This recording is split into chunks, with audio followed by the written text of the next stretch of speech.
বিয়ে যদি করতে হয় তাহলে অয়নকেই করব, আর কাউকে না। চা খাবেন? দেখতেছো না ঝগড়া চলতেছে, সিচুয়েশন বোঝো না। বয়ফ্রেন্ডের সাথে ঝগড়া করতেছে, এখন কি চা খাবো? কিন্তু এক কাপ দিয়ে কি হবে? ভাইয়ের এক কাপ দাও, আমার এক কাপ দাও। আমাকে কেন আগে চা দিলা? দেখতেছো না অয়ন আমার উপর রাগ করছে, আগে ওকে দাও। কি আজব দিস না কেন? আমি তো বাইরে চা দিছি আপা। ভাই তো এখন রাগ করে চলে গেল, তুমি আমাকে না বলে চলে আসলে কেন? আরে মারামারি কেন করতেছো? তোমাকে আমি একবার বলছি মারামারি করতে না। আজব ব্যাপার, বুঝছি আমার উপর রাগ করছো, তাই বলে কি এইভাবে চলে আসবে? আমি তোমার উপর অনেক রেগে আছি কিন্তু।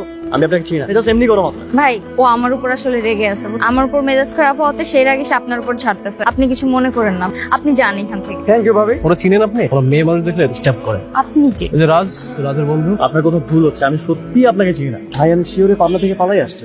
তুমি যদি চুপ না করো তাহলে কিন্তু এখন খবর আছে তোমার। আমার মেজাজ বেশি খারাপ করো না, এমন কামড় দিব না ঘাড় শুদ্ধ আমার মুখে চলে আসবে। সিনকেট করেন না প্লিজ ভাই। ও চলে গেল কেন? ওকে আসলে আমাকে চিনতে পারতেছে না, আমি বুঝলাম না। আপনি কি ভাই? আরে বাবা, আমি গার্লফ্রেন্ড, আমাকে কেন চিনবে না? এর কিছুক্ষণ আগে আমার সাথে বসে আড্ডা দিতে, এখন ও এসে আমাকে চিনতেছে না। অয়ন আজকে আমাকে চিনতে পারে না, ও আমাকে না চেনার ভান করছে। আমার সাথে তো নাটক করার কি দরকার ওর? অয়ন তো কাজটা মোটেও ঠিক করেনি। আপনার বন্ধু কই? ওর বাসায়। চলেন তো। আপনি কি এখন ওর বাসায় যেতে যাচ্ছেন? হ্যাঁ। আপনি প্লিজ নামেন। এটা কি দেখছেন? তুমি যদি এখন আমাকে না নিয়ে যান না, পুরোটা তো মাথায় ঢালবো। জান, আরে উঠো। আপনি এখানে কি করছেন? তুমি কি আমার উপর এখনো রাগ করে আছো? আমার কোনো রাগ অভিমান কিছু নেই। আপনি এখানে কেন? কি চান আপনি? এখন আমাকে আপনি আপনি করে কথা বলছো কেন? দেখো, আমি তোমার জন্য নিজের হাতে পায়েস রান্না করে নিয়ে আসছি, এখন আমি তোমাকে এটা খাইয়ে দিব। কিসের পায়েস? হ্যাঁ এ ভাই সৌরভ, বাসা আসছে কি হবে? ওনার সাথে আমার রাস্তায় দেখা হয়েছে, উনি আমাকে জোর করে তোর বাসায় নিয়ে চলে আসছে। কি সমস্যা? কি স্টু ঢিলা? আমার মাথা খারাপ করো না, আমার মাথা গরম হলে কিন্তু এই গরম পায়েস একেবারে মাথায় ঢেলে দিব কিন্তু। আমি খাবো না। এত কষ্ট করে রান্না করে নিয়ে এসছি, খাবে না? আরে খা না, খা। রাজ, ভেতর থেকে কার যেন শব্দ পেলাম। না কিন্তু তো আমার ভয়েস। আইসক্রিম খেয়েছিলাম তো আজকে, তাই গলার সমস্যা হয়ে গেছে। থাপ্পড় মেরে তো দাঁত আমি ফেলে দিব। কোনটা মেয়ের গলা আর কোনটা ঠান্ডা লাগার গলা আমি বুঝি না। না, মেয়েটা কোথায়? আসসালামু আলাইকুম আন্টি। ওয়ালাইকুম আসসালাম। কে তুমি?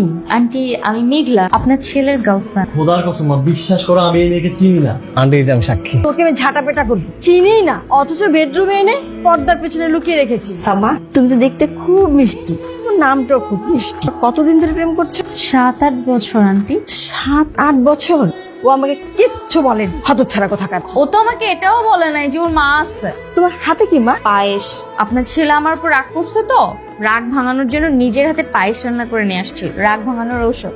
আজকে তাহলে আমি আসি, বাসা যেহেতু চিনে গেলাম, নেক্সট আবার আসবো। অবশ্যই আসবে। আসেন। আসেন কি?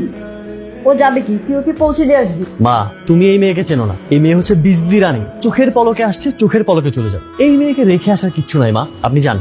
ও একা যাবে না, তুই নিজে যে ওকে পৌঁছে দিয়ে আসবি। ও কিন্তু তোর গার্লফ্রেন্ড না, ও হচ্ছে আমার হবু বউ। আন্টিকে আমার ভীষণ পছন্দ হয়েছে, শাশুড়ি হিসেবে একদম পারফেক্ট।